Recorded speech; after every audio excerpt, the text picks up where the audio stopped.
Bismillahirrahmanirrahim. Assalamualaikum warahmatullahi wabarakatuh. Anak-anakku semuanya, kelas 7 SMP Muhammadiyah 12 GKP yang berbahagia. Oke, kita lanjutkan materi kita berikutnya, yaitu mengenai kalor dan perpindahannya. Setelah kita pelajari mengenai suhu dan perubahan, ternyata kita semua tahu bahwasanya suhu itu adalah derajat panas dingin dari suatu benda. Suhu satuannya adalah Kelvin. Selain Kelvin, suhu itu juga memiliki beberapa skala, yaitu Celcius, Reaumur, Fahrenheit, serta Kelvin. Kalian juga sudah mempelajari mengenai mengkonversikan suhu itu seperti apa. Baik, jika suhu kita mengerti, maka ada hubungannya dengan materi kita berikutnya, yaitu tentang kalor. Anak-anakku, kalor itu apa sih? Kenapa kita harus belajar kalor? Jadi kalor ini adalah energi masa depan. Artinya, kalor adalah energi yang bisa berpindah dari suhu tinggi menuju ke suhu rendah. Energi kalor ini ternyata sangat unik. Jadi kalor itu bisa melepas atau menerima. Jika kalor itu menerima, maka suhunya akan naik. Kebalikannya, jika kalor itu melepaskan, maka suhunya akan turun. Sehingga kita sudah mengenal di SD, zat itu ada 3. Zat padat, zat cair, serta zat gas. Masing-masing zat itu tersebut bisa menerima dan melepaskan kalor, sehingga zat tersebut bisa berubah wujudnya sesuai dengan yang kita inginkan. Lah, terus bagaimana? Itu tugas untuk kalian. Sebelum itu, untuk lebih detailnya anak-anakku semuanya, materi kalor dan perubahan bisa kalian saksikan di video berikut ini.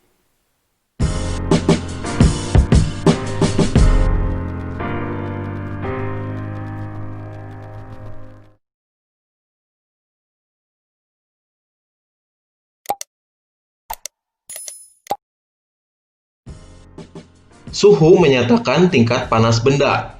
Benda memiliki tingkat panas tertentu karena di dalam benda terkandung energi panas. Energi panas yang berpindah dari benda yang bersuhu lebih tinggi ke benda yang bersuhu lebih rendah disebut kalor.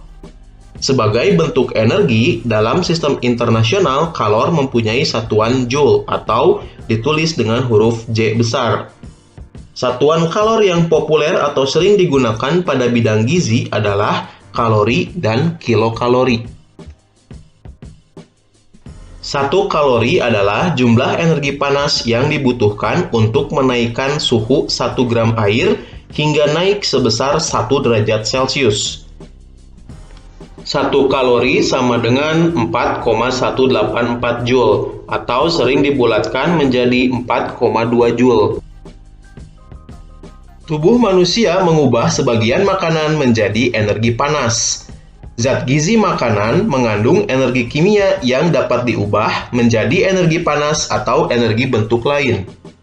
Sebagian energi ini digunakan untuk mempertahankan suhu tubuh. Saat kita sedang kedinginan, kita akan menggigil untuk mempercepat metabolisme tubuh sehingga suhu tubuh tetap terjaga. Secara umum, suhu benda akan naik jika benda itu mendapatkan kalor. Sebaliknya, suhu benda akan turun jika kalor dilepaskan dari benda itu. Air panas, jika dibiarkan lama-kelamaan akan mendingin mendekati suhu ruang. Hal ini menunjukkan bahwa sebagian kalor dilepaskan benda tersebut ke lingkungan. Terdapat 3 faktor yang mempengaruhi jumlah kalor yang dibutuhkan untuk menaikkan suhu benda. Yang pertama adalah massa benda. Semakin besar massa benda, kalor yang diperlukan untuk menaikkan suhu semakin besar pula. Yang kedua ada jenis benda. Kalor untuk menaikkan suhu benda bergantung pada jenis benda tersebut. Dan yang terakhir adalah kenaikan suhu benda itu sendiri. Semakin besar kenaikan suhu benda, maka kalor yang diperlukan akan semakin besar pula. Jika dirumuskan secara matematis dapat ditulis, kalor yang diperlukan untuk kenaikan suhu sama dengan massa dikali kalor jenis dikali kenaikan suhu. Atau dapat dilambangkan Q sama dengan M dikali C dikali delta T. Perubahan jumlah kalor dalam suatu benda akan mempengaruhi perubahan wujud benda. Benda akan berubah wujud jika benda tersebut menerima atau melepaskan kalor. Perubahan wujud yang terjadi jika benda melepas kalor adalah mengembun, membeku, dan menghablur. Perubahan wujud benda jika benda tersebut memerlukan kalor atau menerima kalor adalah menguap, melebur, dan menyublim. Berikut ini akan dijelaskan beberapa penerapan kalor dalam kehidupan sehari-hari. Mengapa manusia berkeringat? Sistem tubuh manusia bekerja optimal pada suhu 36,5 derajat Celcius hingga 37,5 derajat Celcius. Seringkali aktivitas dan lingkungan sekitar memaksa tubuh manusia bereaksi untuk menjaga agar suhu tubuhnya tetap optimal. Pada saat manusia beraktivitas, misalnya berolahraga, akan terjadi peningkatan proses perubahan energi kimia makanan menjadi energi gerak. Proses ini menghasilkan panas yang dapat meningkatkan suhu tubuh. Pada saat ini, mekanisme dalam tubuh manusia memberi perintah agar tubuh berkeringat. Pada saat keringat itu menguap, proses penguapan keringat memerlukan kalor. Kalor ini diambil dari kulit tubuh manusia, sehingga tubuh manusia yang memanas itu menjadi dingin dan kembali ke suhu optimal. Mengapa saat kedinginan kita akan cepat merasa lapar? Pada saat kita kedinginan, kita akan menggigil. Dengan menggigil, maka tubuh kita akan bergerak cepat. Gerak tubuh kita ini memaksa tubuh melakukan metabolisme, membakar energi kimia makanan menjadi energi gerak, dan tentu saja menghasilkan energi panas. Dengan cara ini, suhu tubuh tidak turun. Tentu saja ada harga yang harus dibayar. Pada saat kedinginan, kita akan cepat merasa lapar. Teknologi pendingin sederhana. Kita pasti sering melihat di depan bangunan besar seringkali terdapat kolam, kadang-kadang dilengkapi dengan air mancur. Selain untuk keindahan, keberadaan kolam ini dapat membuat lingkungan sekitarnya menjadi sejuk. Mengapa hal ini dapat terjadi? Secara alami, air di kolam itu akan menguap. Untuk menguap diperlukan kalor. Kalor ini diambil dari udara di sekitar kolam, sehingga udara menjadi lebih sejuk dibandingkan dengan tanpa kolam. Kalor berpindah dari benda yang bersuhu tinggi ke benda yang bersuhu rendah. Kalor berpindah melalui 3 cara, yaitu konduksi, konveksi, dan radiasi. Konduksi merupakan perpindahan panas melalui bahan tanpa disertai perpindahan partikel-partikel bahan tersebut. Contohnya adalah saat kita menyetrika pakaian. Setrika yang panas bersentuhan dengan kain yang kita setrika. Kalor berpindah dari setrika ke kain.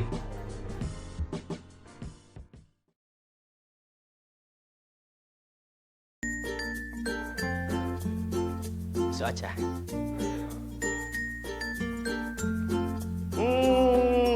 Nah, itu bagaimana? Mudah bukan? Ternyata kalor itu adalah sesuatu yang sangat unik. Jadi, energi kalor ini adalah energi masa depan yang wajib kalian pelajari. Serta kegunaannya untuk apa di kehidupan sehari-hari. Ya, tunggu dulu anak-anak. Ada tugas untuk kalian, yaitu silakan mencari 6 perpindahan wujud zat Saya ulangi, 6 perpindahan wujud zat yang kalian ketahui. Contohnya, padat ke cair disebut mencair. Cair ke padat disebut membeku dan seterusnya. Ada 6 perpindahan wujud. Apa saja? Silakan ditulis di buku catatan kalian. Oke? Silakan mengerjakan. Benda yang jenisnya berbeda memiliki kemampuan menghantarkan panas secara konduksi atau konduktivitas yang berbeda pula. Bahan yang mampu menghantarkan panas dengan baik disebut konduktor. Bahan yang menghantarkan panas dengan buruk disebut isolator.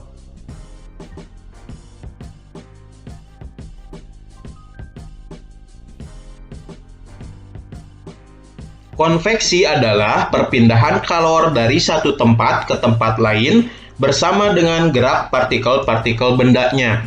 Contoh dari konveksi adalah saat kita merebus air. Air bagian bawah mendapatkan kalor dari pemanas. Partikel air memuai sehingga menjadi lebih ringan dan bergerak naik dan digantikan dengan partikel air dingin dari bagian atas. Dengan cara ini, panas dari air bagian bawah berpindah bersama aliran air menuju bagian atas. Radiasi adalah perpindahan kalor tanpa memerlukan medium. Contoh dari radiasi adalah perpindahan kalor dari matahari sampai ke bumi.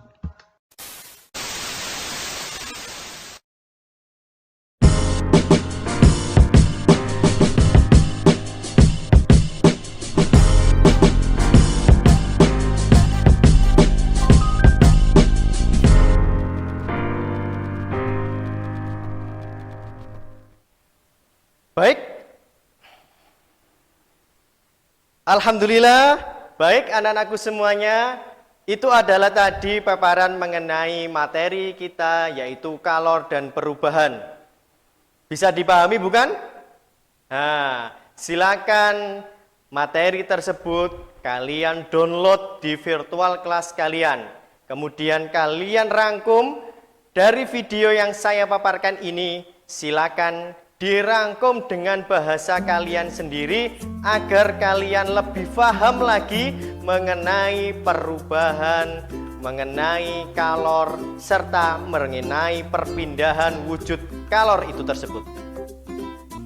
Nanti tugasnya bisa kalian kirimkan ke Ustadz Naim melalui WA atau Japri, silakan. Nah, jadi materi kalor ini akan masuk di PAS semester ganjil. Demikian anak-anak yang dapat Ustadz sampaikan.